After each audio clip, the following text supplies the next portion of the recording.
एक बात मैं पहले ही बता दूं कि सूरदास जी की 1.25 लाख पद रचना की इच्छा थी।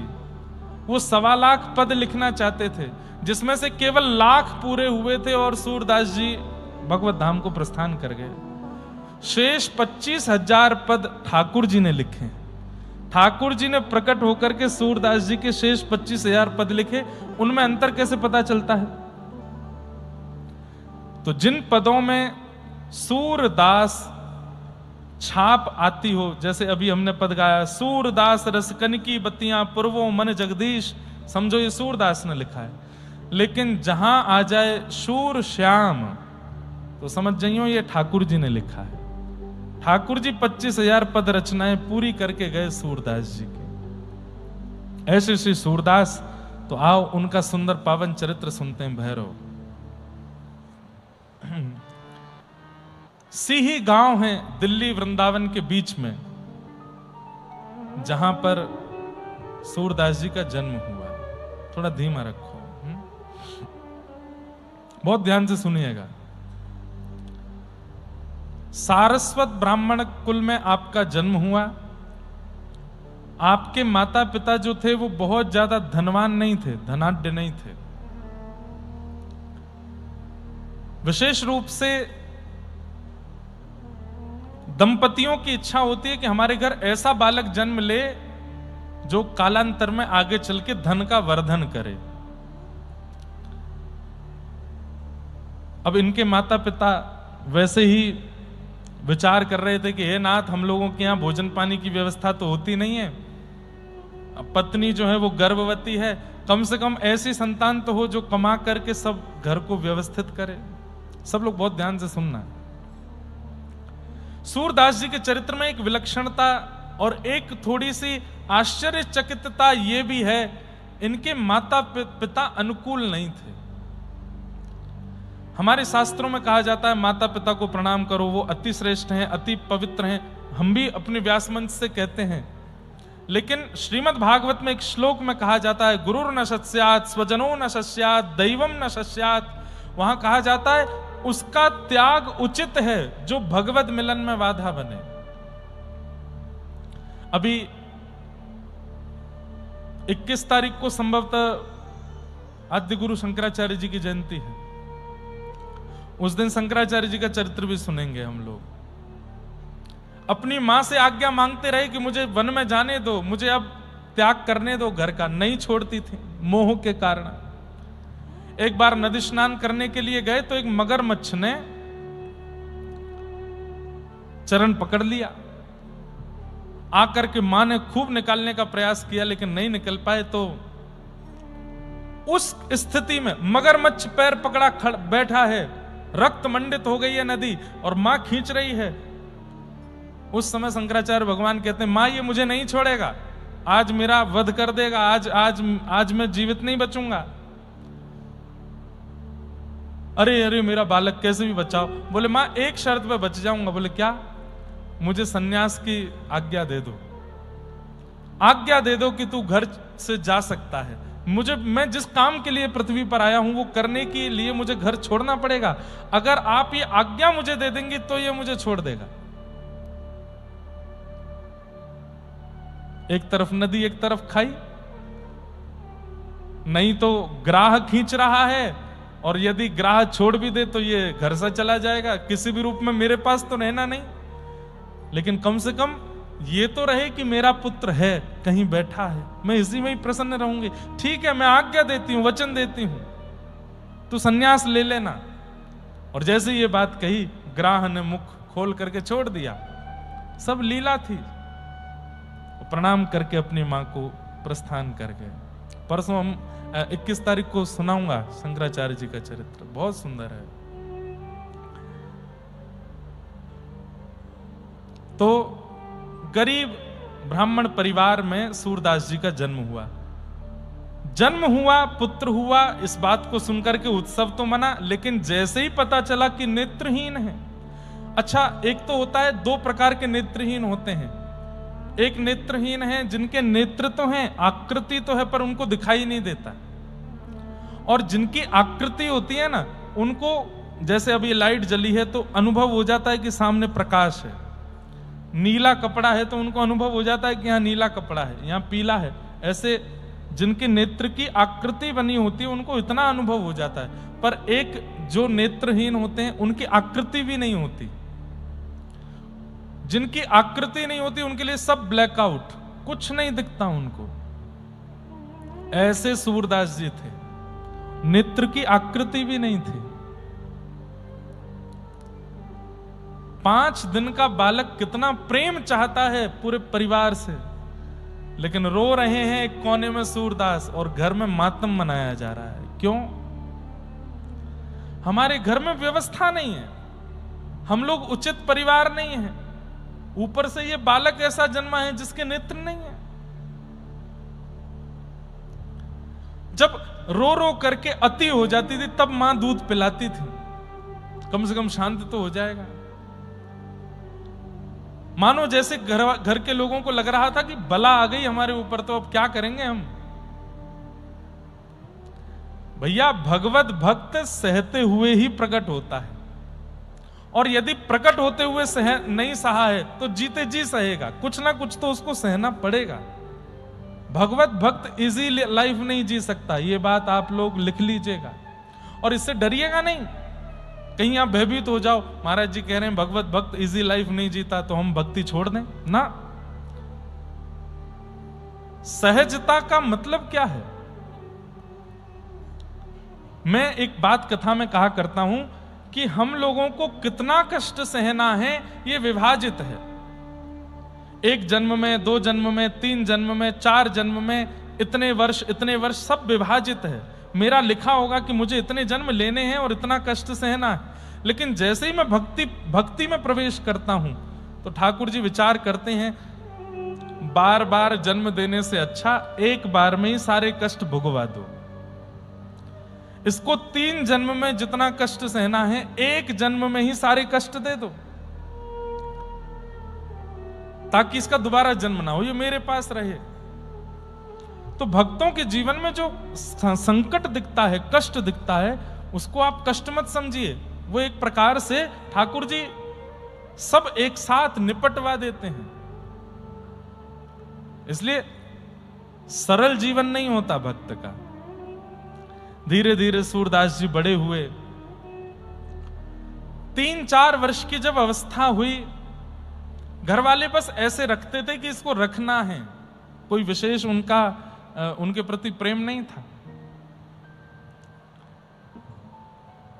लेकिन 3 विद्याएं ऐसी थीं जो जन्म से थी सूरदास जी में। पहली विद्या कवित्व, कविताएं, पद रचना और सुंदर सुंदर भाव रचना बहुत अच्छी करते थे, कवित्व रचना। दूसरा सूरदास जी में जन्म से था गायन, गाते बहुत अच्छा थे। और तीसरा सूरदास जी के अंदर गुण था भविष्य कथन कर देते थे, बता देते थे कब कहां क्या क्या कैसे होने वाला है। यह सूरदास जी की जन्म से विद्या उनको प्राप्त हुई थी।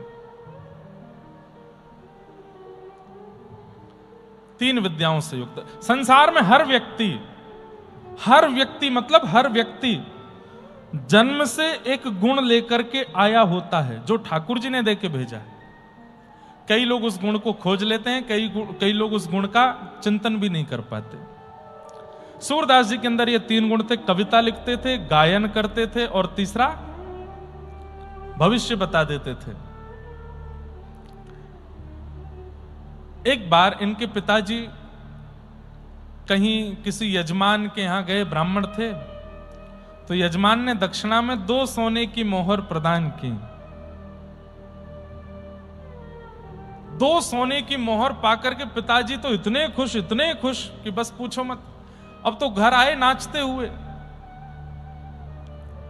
पत्नी ने पूछा आज इतने प्रसन्न क्यों हो? अरे देवी देखो 2 सोने की मोहर मिली हमको, अब 6 महीने की तो सब व्यवस्था हो गई, खूब राशन आ जाएगा, खूब बढ़िया, खूब पेट पूजा चलेगी, और ये भी इसको भी खिलाना होता है, ये भी प्रेम से रहेगा, खूब प्रेम से पवाएंगे और कोई दिक्कत नहीं है। 2 सोने की मोहर, 6 महीने तो अब कोई दिक्कत नहीं है, और 6 महीने में कोई ना कोई यजमान मिल ही जाएगा, थोड़े और पैसे दे देगा, धीरे धीरे बढ़ जाएंगे सब। पिताजी ने दोनों सोने की मोहर एक कपड़े में बांध करके एक स्थान पर रख दी। स्थान भी नहीं था, 2 ईंटों के बीच में थोड़ी जगह थी, वहां रख दी। रात्रि में सोए, अब बार बार उठ के जाके देखें सोने की मोहर रखी है ना, बोले हाँ रखी है। फिर सो जाए, फिर उठे, अरे वाह रखी है ना, बोले हाँ रखी। गहरी नींद लगी थी, इतने में ही 2 चूहे आए और पूरे घर को खगोल रहे थे। तभी वो पोटली मिली, पोटली मुंह में दबा के चूहे भाग गए वहां से। सुबह उठ करके ना कोई हाथ दर्शन किया, ना कोई सूर्य प्रणाम किया, कुछ नहीं, सीधे जाके पोटली ढूंढी 2 सोने की मोहर की। जैसी देखी तो नहीं मिली। अब तो रोने लगे, पत्नी को बुलाया, कहां गई दोनों सोने की मोहर? पत्नी ने कहा मुझे नहीं पता, यहीं रखी थी। पूरे घर में ढूंढा लेकिन कहीं नहीं मिला। सूरदास जी तो क्या ही पूछें, ये तो देख ही नहीं सकते, ये कहां लेके जाएगा।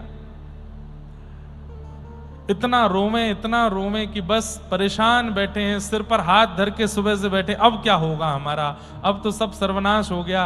अरे हमें तो ये लगता है यही मनहूस है, जब से जन्म लिया है तब से हमारे घर की गतिविधि और खराब हो गई। 2 सोने की मोहर कल आई हैं, 24 घंटे नहीं, उससे पहले चली गई। सूरदास जी छोटे से बोल पड़े, पिताजी, मां आप रोते क्यों हो? अरे तुझे कुछ करना थोड़ी पड़ता है, बना बनाया भोजन मिलता है, खाने पीने को सब सामग्री मिल जाती है। पिताजी मैं वो नहीं कहता, मैं बस ये कहना चाहता हूं कि हम कोई धनवान थोड़ी जन्म लेते हैं, जैसा जन्म लिया था वैसे ही रहना है जीवन भर। 2 सोने की मोहर के पीछे आप इतना रुदन क्यों कर रहे हैं? ठाकुर जी से प्रार्थना कीजिए ना, जो मंगल में होगा वो विधान होगा। नहीं माने, फिर भी रो रहे हैं, परेशान बैठे हैं। सुबह से शाम हो गई, अन्न का एक दाना नहीं बना घर में। दोनों माता पिता सिर पर हाथ धर के बैठे। सूरदास जी बोले, सुनिए, मुझे भविष्य देखना आता है और मुझे मंगल देखना आता है, तो मैं बता सकता हूं कि सोने की मोहर कहां है। लेकिन पिताजी,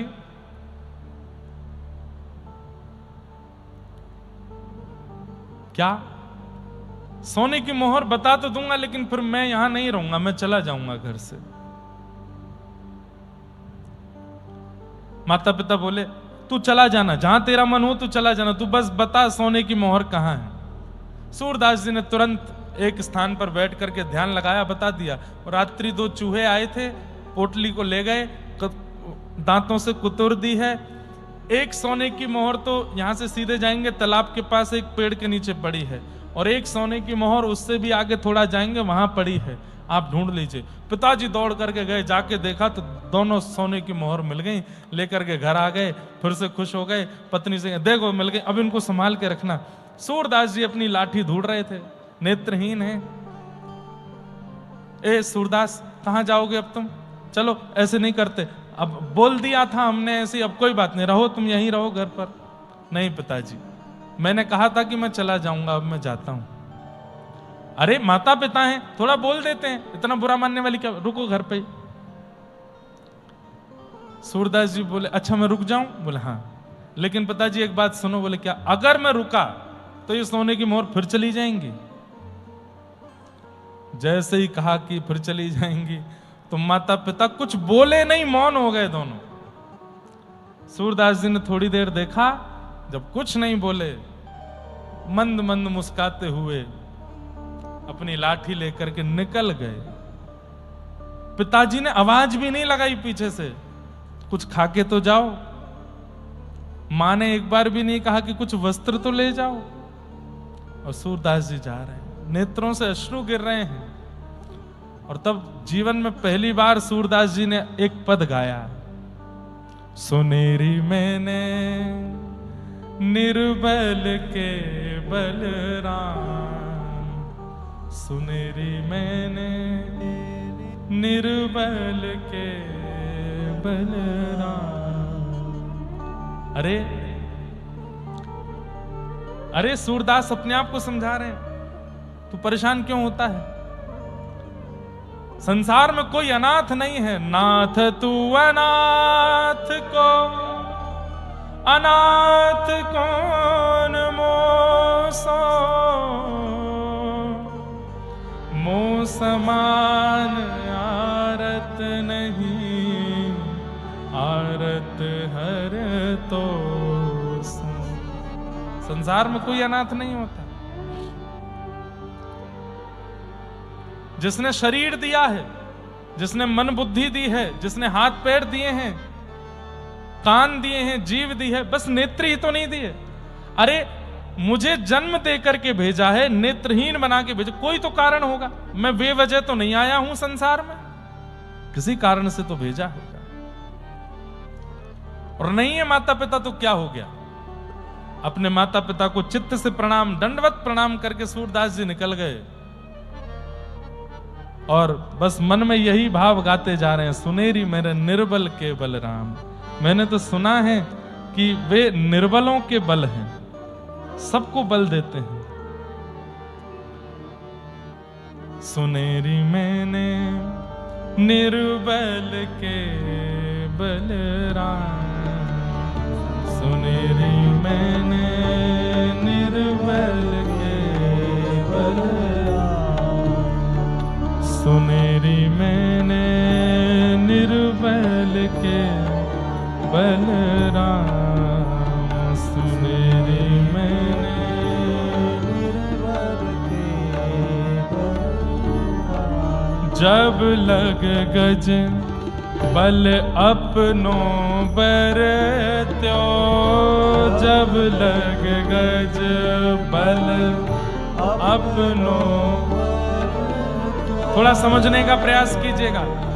यहां पर गजेंद्र मोक्ष का स्मरण कर रहे हैं सूरदास जी।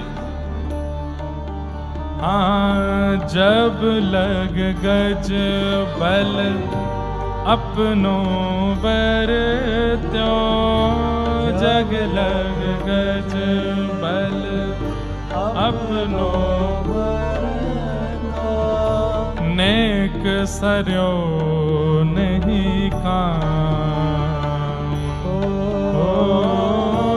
नेक सरयो नहीं।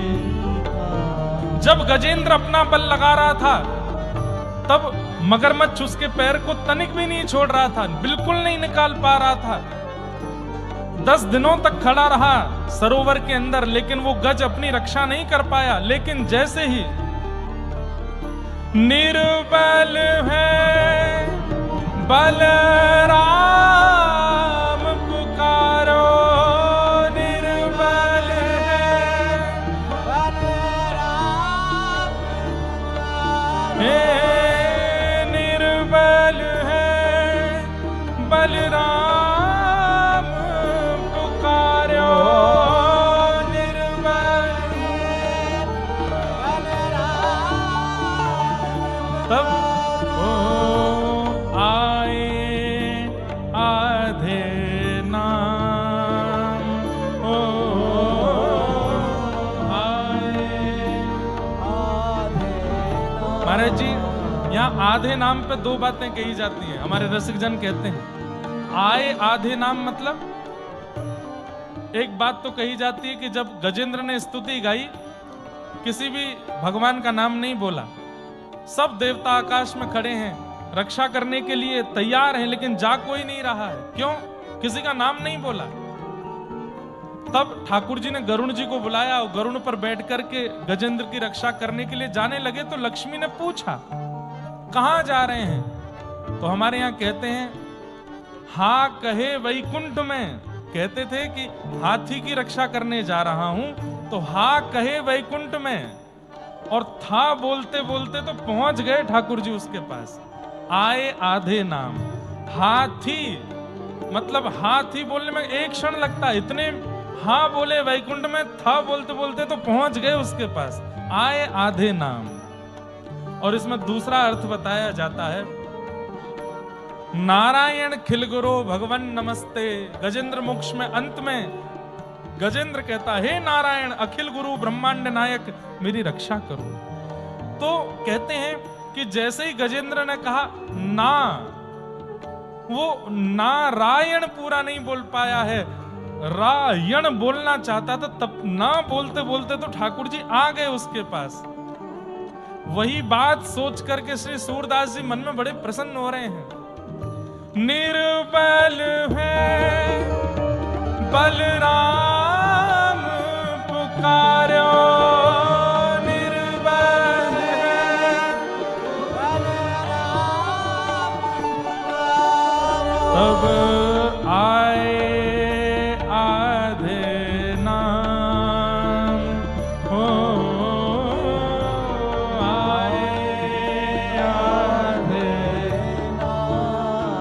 सुनेरी मैंने निर्बल के बलराम, सुनेरी मैंने निर्बल के बलराम।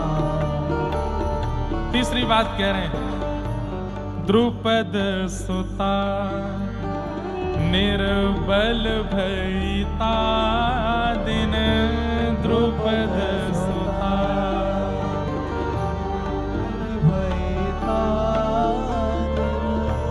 तज आए निज धाम, ओ तज आए निज धाम। हे दुशासन की भुजा थकित भई, दुशासन की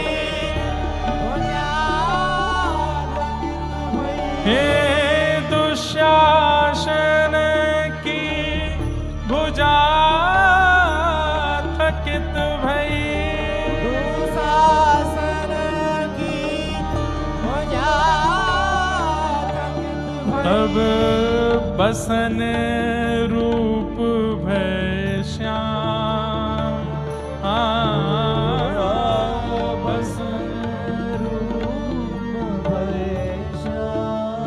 सूरदास जी सोच रहे हैं, महाभारत की सभा लगी है, बड़े बड़े योद्धा चारों तरफ बैठे हैं, और उस समय खेल में अपनी पत्नी को हार गए हैं पांडव। द्रौपदी जो अपने बड़ों के सामने इतनी लज्जा करती है, कभी नजर उठा के नहीं देखती, उसको उसके वस्त्र के पल्लू को खींच के उसको लाया गया सभा में। द्रौपदी उस समय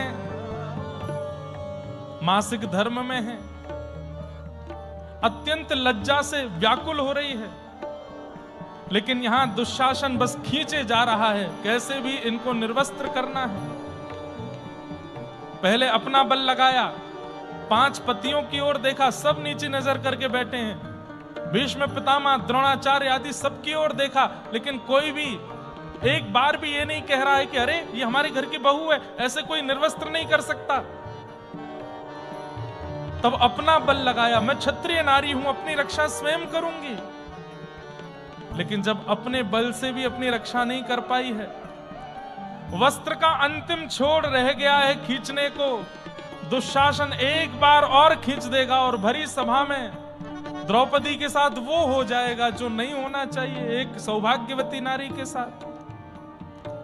उस अंतिम छोड़ को खींचना चाह रहा है दुशासन, और उस समय दोनों हाथ छोड़ दिए हैं। द्रौपदी ने भुजा उठा करके कहा, हे कृष्ण द्वारिका वासिन, क्वासी क्वासी महाभुज।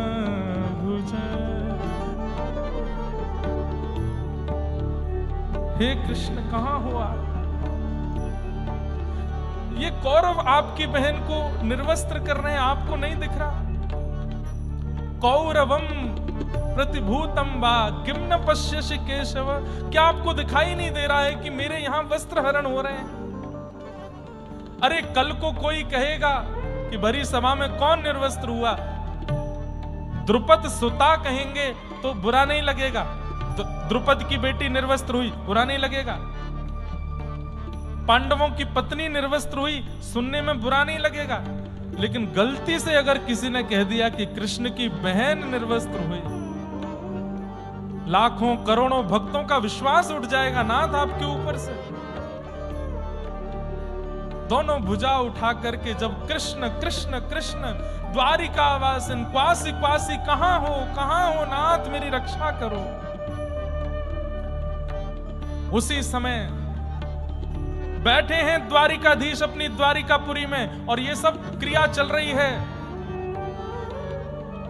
इंद्रप्रस्थ में। एक क्षण के लिए ठाकुर जी स्तब्ध हो गए और उसी समय अंतर ध्यान होकर के पहुंच गए हैं और उस भरी सभा में जैसे ही जाकर के देखा बस अंतिम छोड़ खींच ही रहा है, निर्वस्त्र होने वाली है द्रुपद सुता। उसी समय वस्त्र रूप धारण करके ठाकुर जी प्रकट हो गए। खींचत खींचत खींचत दो भुज हारे, खींचते खींचते दुशासन की दोनों भुजाएं हार गई। वशन रूप भय साम, वस्त्र बन करके आ गए। द्रुपद सुता को वहां पर निर्लज्जता का अनुभव नहीं करने दिया श्याम सुंदर ने। कितने कृपालु हैं, कितने दयालु हैं। आज सूरदास जी कह रहे हैं मेरे माता पिता ने मुझे छोड़ दिया। द्रुपद सुता निर्बल भयता दिन, द्रुपद सुता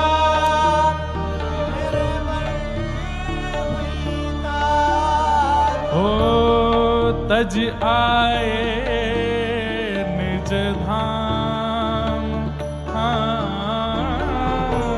तज आए निज धाम।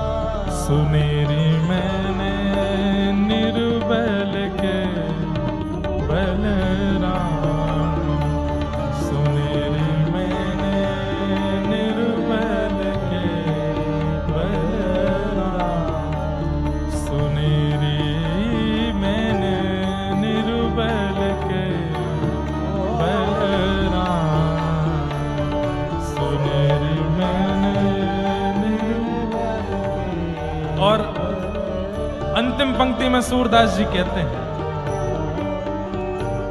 अप बल तप बल और बाहु बल, अप बल तप बल और बाहु बल, चौथो है बलराम,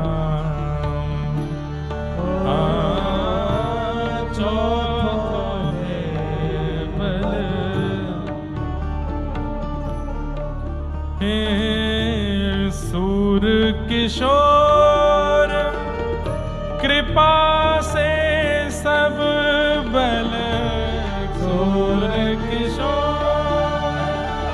कृपा से सब बल, सूर किशोर कृपा से सब बल, सूर किशोर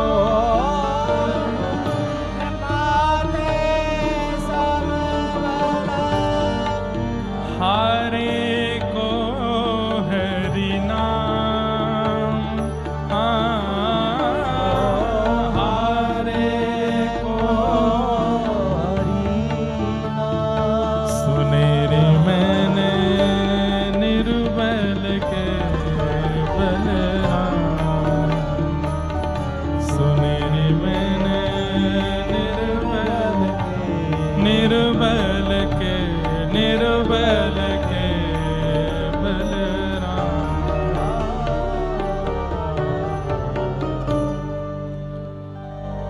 सूर किशोर कृपाते सब बल, हारे को हरि नाम। केवल हरि नाम ही है जो दुखियों को, जो पीड़ितों को, जो हारे हुओं को बचा सकता है और कोई बल उस समय काम नहीं आता है। और हरि नाम कहते कहते श्री सूरदास जी अपनी लाठी लेकर के 6 वर्ष की अवस्था में घर से निकल गए और चलते चलते चलते चलते आप दूसरे गांव में पहुंचे। वहां जाकर के रात्रि हो गई, एक पेड़ के नीचे रहे। तभी वहां एक जमींदार, आज की डेट में कहें तो बहुत धनवान प्रॉपर्टी डीलर टाइप कोई व्यक्ति, बड़ा दुखी हारा वहीं से निकल रहा था। सूरदास जी महाराज बैठे थे, छोटे से बालक के रूप में सूरदास जी को देख करके उसने कहा, आप कहां से हैं, कौन हैं? बताया, मैं वहां से हूं, ये हैं। तुम क्यों इतने दुखी हो? बोले कि मेरी 10 गैया खो गई हैं। 10 गाय थी मेरी, पता नहीं चरने गई थी, लौट के नहीं आई हैं।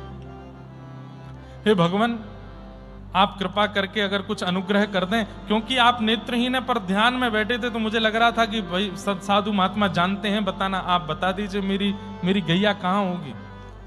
आप यदि बता देंगे तो उनमें से 5 गाय मैं आपको दे दूंगा।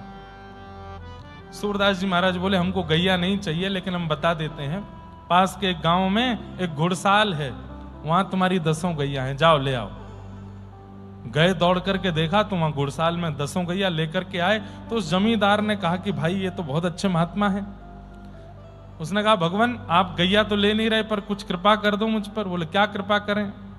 बोले, आप मुझे सेवा दे दीजिए, मैं आपकी झोंपड़ी बनवा दूं आपको रहने सहने के लिए। बोले कि वो तुम्हारी इच्छा। उसी पेड़ के नीचे एक सुंदर झोंपड़ी बनवा दी, उसमें सूरदास जी रहने लगे। और उस जमींदार ने जाकर के पूरे गांव में हल्ला मचा दिया। बोले, क्या? बोले, वो भविष्य बताते हैं वो तो। अब तो सूरदास जी के पास अगले दिन 5 लोग आ गए, उसके अगले दिन 1, 2, 10-20 लोग आ गए, फिर 50-60 लोग आ गए। अब तो भीड़ इतनी, आगे पीछे लोग घेरे बैठे रहते हैं। कोई कहे मेरी बेटी का ब्याह कब होगा, कोई कहे मेरा ये काम कब होगा, मेरी गैया दूध नहीं दे रही, कब से देना शुरू करेगी, कृपा करके बता दो। सूरदास जी सबको बता मैं। कोई आगे पूछता, भाई उम्र 40 साल हो गई, ब्याह नहीं हो रहा है, कुछ बता दो। सूरदास जी कहे, तुम ऐसे ही मरोगे, ब्याह नहीं होगा तुम्हारा। अरे थोड़ा देख लीजिए, पास के गांव से एक समाचार आया तो है, वो राजी तो हो गई है। बोले कि वो राजी तुम्हारे लिए नहीं हुई है, तुम्हारी संपत्ति के लिए हुई है। सब बता देते स्पष्ट।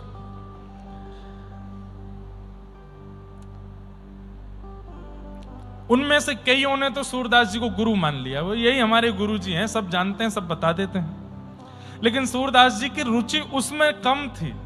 वो एक समय पर बैठ के जब सत्संग करते थे, उसमें उनको बड़ा आनंद आता था। और सूरदास जी अपने प्रारंभिक समय में दीनता के पद ज्यादा गाते थे। ठाकुर जी परब्रह्म में हम सब दीन हैं, हम सब सेवक हैं, हम सब उनके दास हैं, ऐसे पद उन्होंने ज्यादा गाए। लेकिन 18 वर्ष की अवस्था हो गई।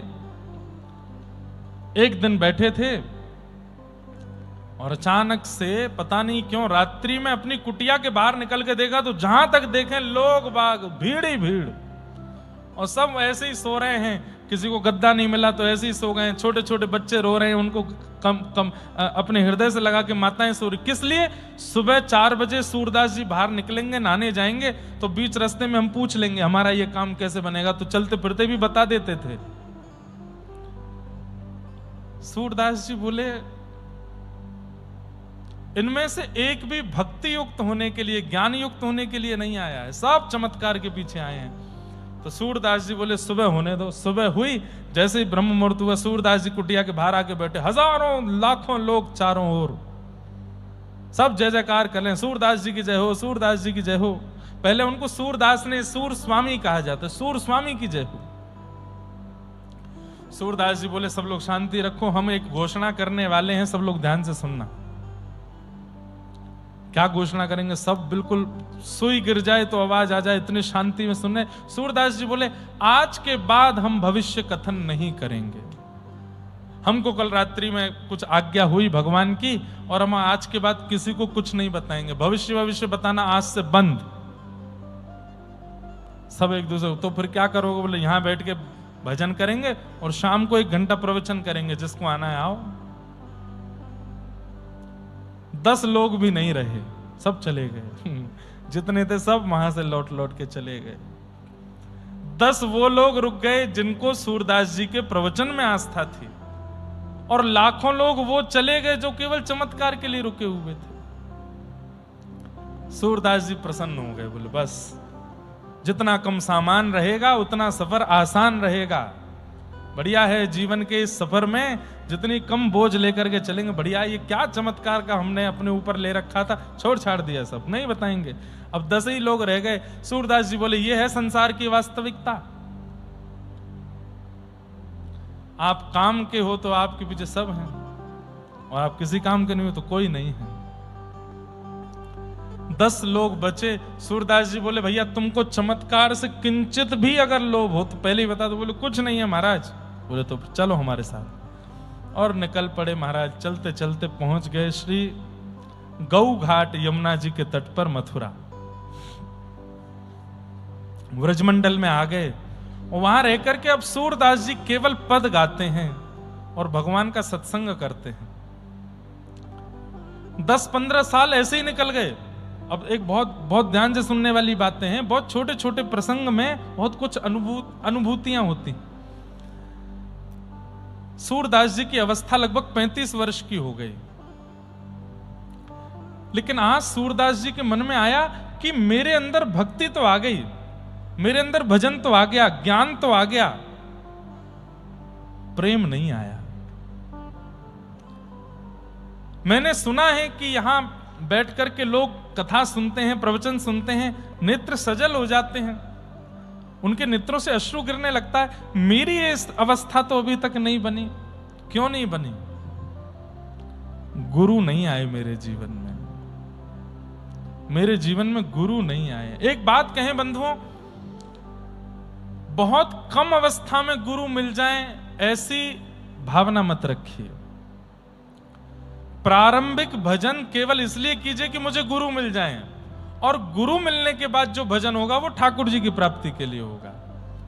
प्रारंभिक भजन तो गुरु प्राप्ति के लिए हो। अभी जो भजन चल रहा है वो किस लिए हो? कि मुझे मेरे जीवन के गुरु मिलें। पहले भजन से गुरु मिलें, गुरु मिलने के बाद गोविंद मिलें। 35 वर्ष बाद आज सूरदास जी विचलित हो गए और मन में सोचने लगे मेरे गुरु नहीं है। मेरे गुरु कौन है? मेरे आचार्य कौन होंगे? मेरे नाथ कौन है? मेरे स्वामी कौन है? यमुना जी से प्रार्थना करने लगे, व्रज से प्रार्थना करने लगे, रजरानी से प्रार्थना करने लगे, मेरे जीवन के सदगुरु भेजिए मेरे पास। और बस अब तो यही व्याकुलता है कि गुरु मिलें, गुरु मिलें, गुरु मिलें। सुन ली उनकी पुकार। श्रीमद वल्लभाचार्य महाप्रभु भारत भ्रमण करते हुए जैसे ही व्रजमंडल आए, पूरे व्रज में जय जयकार चल रही थी। हजारों लोग उनके आगे पीछे जय जयकार करते हुए चलते थे। श्री कृष्ण शरणम मम की गूंज हो रही थी। पास के गौ घाट के ऊपर श्री वल्लभाचार्य महाप्रभु आए। हल्ला हल्ला सुन करके श्री सूरदास जी महाराज ने कहा भैया इतना शोरगुल है बाहर, इतने सारे लोग, ये किस लिए हैं? बोले अरे श्रीमन महाप्रभु श्री वल्लभाचार्य महाप्रभु पधारे हैं, उनके शिष्य आदि आए। बस वल्लभाचार्य नाम सुनते ही मानो जैसे परम शांति का अनुभव होने लगा। सूरदास जी को ऐसे लगने लगा जैसे अत्यंत प्यासे को जल पिला दिया गया हो। मन में इच्छा हुई, अभी ये इच्छा नहीं हुई कि यही मेरे गुरु हैं, मन में केवल इच्छा हुई कि इनका इतना नाम मैंने सुना है, इतना इनका यश है, और सबसे बड़ी बात वो केवल भक्ति पर प्रवचन करते हैं और उनकी कथा सुन के, प्रवचन सुन के लोग भक्त बन जाते हैं। भैया कोई हमें दर्शन करा लाओ। गांव के लोग बोले, सब लोग इधर देखो, ध्यान से सुनो। हाँ लाली क्या चाहिए? कहां को आ रही हो भगवती? जय हो जय हो। अनसुईया मैया हैं, दत्त प्रभु ने भेजे, जाओ मैया आप ही वंदन कर आओ व्यासपीठ को। क्या बता रहा था मैं? कहां चल रही थी कथा? अच्छा हम बोले जा रहे हैं, आपको समझ तो आ रही है ना? सबको हिंदी समझ आती है ना? यहाँ पे 2 बार कथा कर चुके हैं हम पहले भी, हमको पता है, लेकिन फिर भी कई लोग ऐसे हैं जो मराठी ही बोलते हैं या संस्कृत ही बोलते हैं। सबको हिंदी समझ आ रही? हाथ ऊपर करके एक बार बता दो। हाँ ठीक है ठीक है। बस मास कथा में हम रोज परीक्षा लेते थे, रोज लोग लिख लिख करके लाते थे 24 गुरुओं के ऊपर। इस बार भी महाराज जी से आज्ञा लेके कुछ परीक्षा जैसी करते हैं, और पूछने पर जो उत्तर नहीं देगा उसको कान पकड़ के खड़ा होना पड़ेगा थोड़ी देर, ठीक है?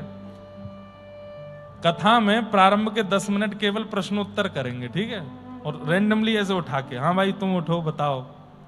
ध्यान से सुनना, कल कहीं आपका नंबर नहीं आ जाए। भाई कभी कभी ऐसे ही सुनानी पड़ती है कथाएं ताकि भक्ति चित्त में आवे।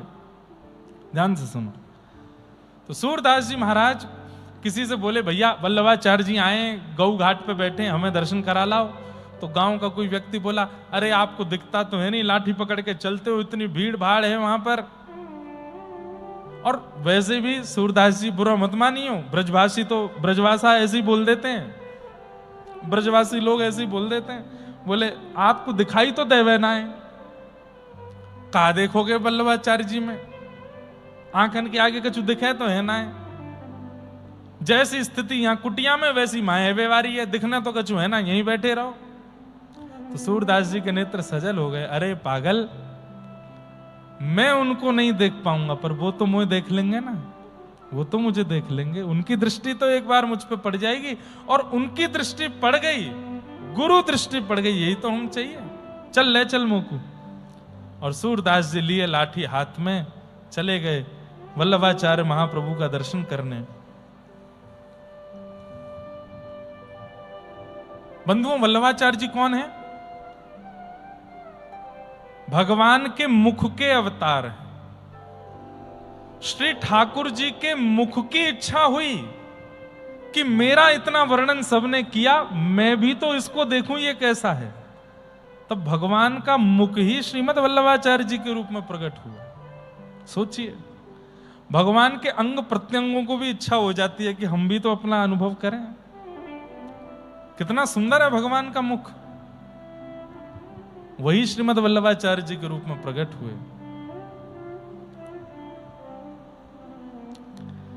सूरदास जी गए, जाकर के ऐसी पंक्ति में सबसे आगे बैठे थे। वल्लभाचार्य महाप्रभु देख करके बोले, सूरदास, हमने सुना है आप पंक्तिबद्ध करते हैं, गाते हैं, कुछ गाओ। तो सूरदास जी महाराज बोले, सब आपकी कृपा है, कुछ गाओ। तो सूरदास जी गाने लगे। क्या? कौन कुटिल खल कामी मौसम, जो तन दियो ताहि बिसरायो, जो तन दियो। एक बात कहे बंधु, सूरदास जी के पद में एक विशेषता है, आप कहीं बैठ के गा लीजिए, ठाकुर जी सुनने अवश्य आते हैं। सूरदास जी के पद ठाकुर जी को इतने प्रिय हैं, इतने प्रिय हैं, आप कहीं भी बैठ के गाने लगिए। मैं गाता हूं तो मेरे कहीं ना कहीं के रोंगटे खड़े होते हैं, मुझे लगता है ठाकुर जी आ गए, सुनने आए। इतने प्रिय हैं सूरदास जी के पद। और अभी तो बहुत बड़ा एक चेंज आने वाला है, गुरु जीवन में आ रहे हैं ना। देखिए गुरु के आते क्या होगा सूरदास जी के साथ। अभी तक आपने सारे पद सुने, सूरदास जी ने कैसे पद गाए, क्या गा रहे हैं? जो तन दियो ताहि बिसरायो, जो तन दियो ताहि बिसरायो, ऐसो नमक हरामी मौसम, ऐसो नमक हरामी मौसम, कौन कुटिल खल कामी मौसम, कौन कुटिल खल कामी मौसम। गाने लगे। भर भर उदर विषय को धावो, भर भर उदर विषय को धावो, जैसे सूकर ग्रामी ग्रामी, जैसे सूकर ग्रामी, हरिजन छाणी हरि विमुखन की, हरिजन छाणी हरि विमुखन की, निस दिन करत गुलामी गुलामी। अरे हरि भक्तों को छोड़ करके उल्टा सीधा खाने पीने वाले लोगों की गुलामी करने में लगे हैं हम। कौन कुटिल खलकामी मौसम, भरी भरी उदर विषय को धावो, विषयों को ही केवल इस पेट में भर रखा है हमने। कैसे? जैसे कोई एक ग्राम का सूकर, वो केवल पेट भरना चाहता है, अब उसके मुंह में कीचड़ आवे, गंदगी आवे, नाली का पानी आवे। हम भी तो ऐसे ही हैं। पापी कौन बड़ो है मोते, पापी कौन बड़ो है मोते, सब पतितन को स्वामी स्वामी, सब पतितन का स्वामी। सूर पतित को ठौर कहाँ है, सूर पतित को ठौर कहाँ है, सुनिए श्रीपति स्वामी मौसम कौन कुटिल खलकामी। वल्लभाचार्य महाप्रभु बैठे हैं। सूरदास जी ने जैसे पद पूरा किया सबने ताली बजाई, लेकिन वल्लभाचार्य महाप्रभु एकनिष्ठ बैठे हैं। सूरदास जी अब दिखता तो है नहीं, तो इधर उधर देख रहे हैं ये कुछ कहेंगे। थोड़ी देर में महाप्रभु जी बोले कुछ और सुनाओ। तो सूरदास जी बोले शायद अच्छा नहीं लगा होगा। सब पतितन को स्वामी मैं तो, सब पतित मतलब पापी, पापियों का स्वामी हूं मैं। पद पूरा गाया। वल्लभाचार्य महाप्रभु बोले कुछ और सुनाओ। आज तक सूरदास जी के पद को सुनकर के ऐसा कभी नहीं हुआ कि कोई स्तब्ध ना हो गया हो, लेकिन आज श्रीमद् वल्लभाचार्य महाप्रभु बार बार कह रहे हैं कुछ और सुनाओ। तब सूरदास जी हाथ जोड़ करके बोले भगवान क्या सुनाऊं बताइए ना। तब वल्लभाचार्य महाप्रभु बोले ठाकुर जी की लीला सुनाओ। तो सूरदास जी बोले भगवान जो अनुभव हुआ आज तक वो गाया, जिसका अनुभव नहीं हुआ वो कैसे गाऊं। मुझे अनुभव नहीं हुआ ठाकुर जी की लीला का, मैं नहीं जानता उनकी लीला कैसी है। आप सामने बैठे हैं, कृपा कर दीजिए। जाओ यमुना स्नान करके आओ, अभी जाओ। सूरदास जी महाराज तुरंत उठे, गए यमुना जी में गोते लगाए, गीले वस्त्रों में ही आए हैं। वल्लभाचार्य महाप्रभु ने बैठा है, बोले बैठो, कान पास में लाओ। कान पढ़ करके महाराज गुरु मंत्र दे दिया, गले में कंठी माला पहना दी और कहा अब सामने बैठ के गाओ। सूरदास जी उठ करके सामने गए और इतना ही नहीं, सामने बैठे तब जब गुरु दीक्षा दी तो गुरु मंत्र दिया, गले में कंठी माला पहनाई और फिर किसी सेवक से कहा भागवत जी लेके आओ। श्रीमद् भागवत जी का प्रथम नहीं, द्वितीय नहीं, तृतीय, चतुर्थ, पंचम, षष्टम, सप्तम, अष्टम, नवम सारे स्कंद निकाल दिए। दसम स्कंद खोला जहां पर ठाकुर जी का जन्मोत्सव होता है। सीधे कहना प्रारंभ किया, नंदस्त्वात्मजोत्पन्ने जाता ह्लादो महामना आहूय विप्रान वेद ज्ञान स्नातः सुचिरलंकृतः। कथा नहीं सुनाई, केवल दसम स्कंद में क्या है इंडेक्स पढ़ के बताया। ये है, ये है, ये है, ये है, ये है।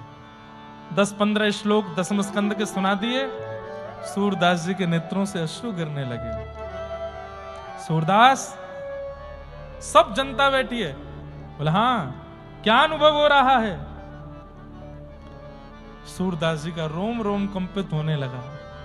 बोले नंद भवन है सामने, साक्षात नंद बाबा खड़े हैं, श्री यशोदा मैया खड़ी हैं और घुटने पर चलते हुए नन्हे से मदन मोहन मेरी ओर दौड़े हुए आ रहे हैं नाथ।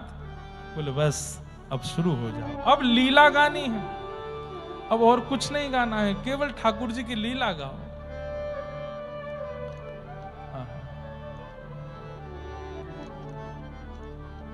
सूरदास जी महाराज अब लीला गा रहे हैं और महाराज जी सबसे पहली लीला इतनी सुंदर गाई सूरदास जी ने। दीक्षा होते ही क्या दिख रहा है, जब गोदावरी मैया आई है अनसुईया के बाद, जय हो। क्या चाहिए है, टॉफी नहीं है यहां पर।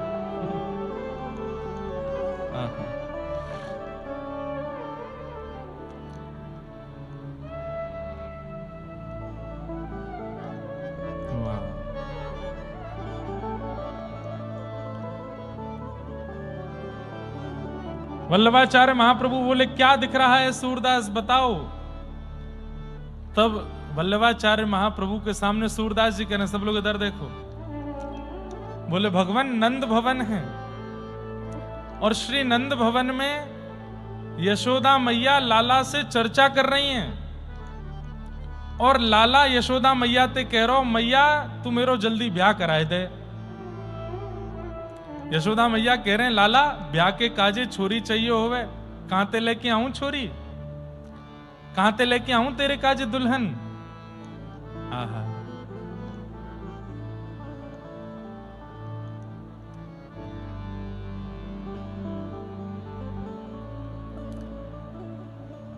सूरदास जी कह रहे हैं कि यशोदा मैया ठाकुर जी से कह रही हैं कहां से लेके आऊं तेरे काजे लाली। इतने में ही द्वार पर किशोरी जी आ गए हैं और किशोरी जी आके कह रही हैं अरे ये नंद भवन है का, या नंद भवन में अंदर कान कुंवर रहवे का, अरे जे कन्हैया को घर है का। यशोदा मैया ने जैसी आवाज सुनी अरे ये नंद भवन के द्वार थे, ये इतनी प्यारी सी भाषा में इतनी सुमधुर वाणी में कौन बोल रहा है। ठाकुर जी बोले मैया बहू आई गई तेरी, जल्दी चल। अब वल्लभाचार्य महाप्रभु भी नेत्र बंद करके बैठे हैं और सूरदास वर्णन कर रहा है। दौड़ करके यशोदा मैया जैसे ही द्वार पर गई हैं, छोटी सी किशोरी जी, ज्यादा नहीं, केवल 3.5-4 वर्ष की अवस्था है, नीली चुनरी पहनी है, सुंदर गौर वर्ण है, कमल जैसे नेत्र हैं, मधुर छोटा सा मुख है।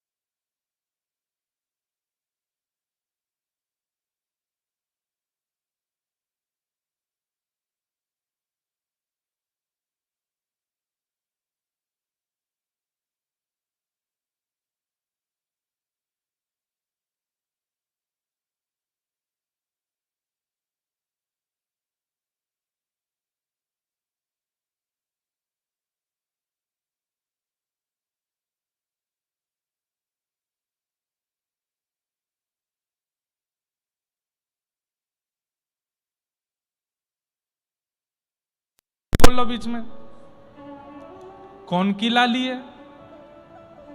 ठाकुर जी बोल रहे हैं मैया जे बरसाने वाले वृषभानु बाबा की लाली है। यशोदा मैया लाला की तरफ बोल, तू काय को बोल रहा है। बोलना मैया मैं तो बस बता रहा हूं। अच्छा तू यहां को कैसे आई। अरे मैया तो को मैं सांची बताऊं। बोले कहा,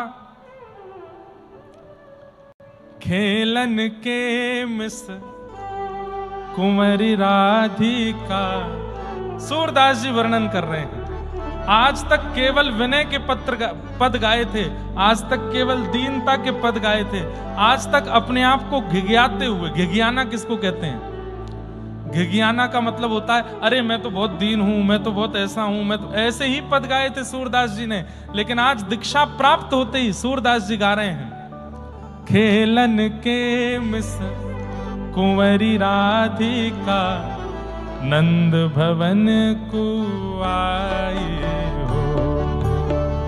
खेलन के मिस कुंवरी राधिका, नंद भवन को आई हो। हे सकुच सहित मधुरेश्वर बोली, घर है कुंवर कन्हाए हो।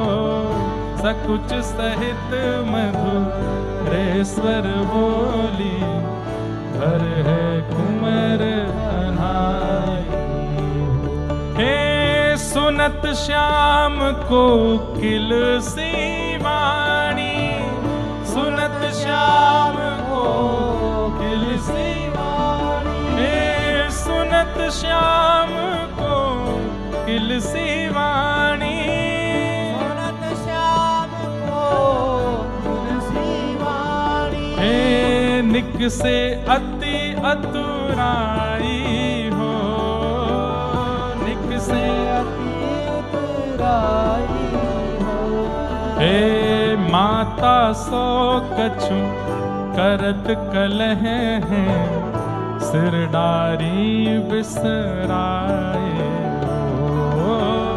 माता सो कछु करत कलह हैं सिर डारी बिसराए। हे खेलन के मिस कुंवरी राधिका नंद।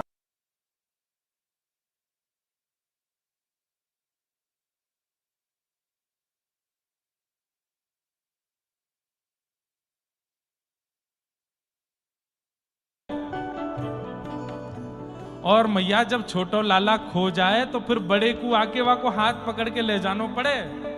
तो मैया कल जब मैं जमुना जी पे खो गयो तो ये लाली आई और यहाँ ने मेरो हाथ पकड़ो और यही पकड़ के मुझको नंद भवन छोड़ के गई। मैया बोली हम्बे तू 5 बरस को और ये 4 बरस की और जे तो को पकड़ करके लेके आई ये नंद भवन छोड़ के गई है।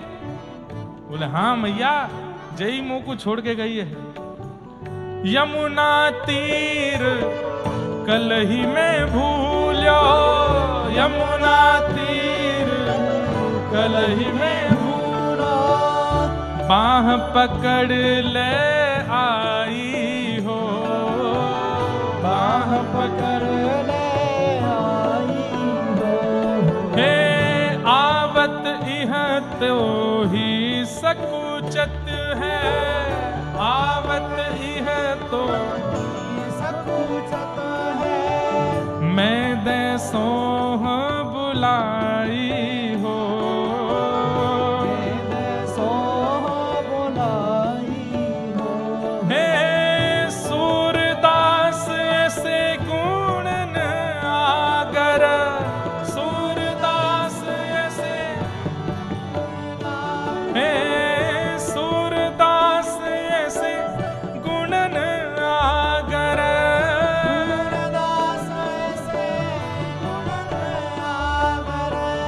नागरी बहुत रिझाई हो नागरी बहुत रिझाई हो। हे खेलन के मिस कुंवरी राधिका नंद भवन को आए हो। खेलन के मिस कुंवरी राधिका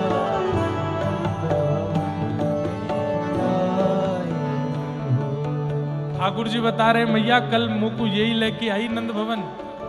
अब या को रास्ता पता चल गया तो या हमारे आई है। आप तो बहुत डर रही है मैया या हमारे चुपचाप खड़ी है तो या के बदले मैं बोल रहे हूं। यशोदा मैया बोली लाली तो बड़ी सुंदर है। कान में ठाकुर जी बोले मैया यही तो मेरा ब्याह करा दे अब ही करा दे मैया। मैया बोली ऐसे ब्याह ना हो करे पहले माता पिता ते आज्ञा लेनी हो। अब ये सब लीला सूरदास जी सामने बैठ के बोल रहे हैं और श्री वल्लभाचार्य महाप्रभु नेत्रों से अश्रु गिर रहे हैं श्रवण कर रहे हैं।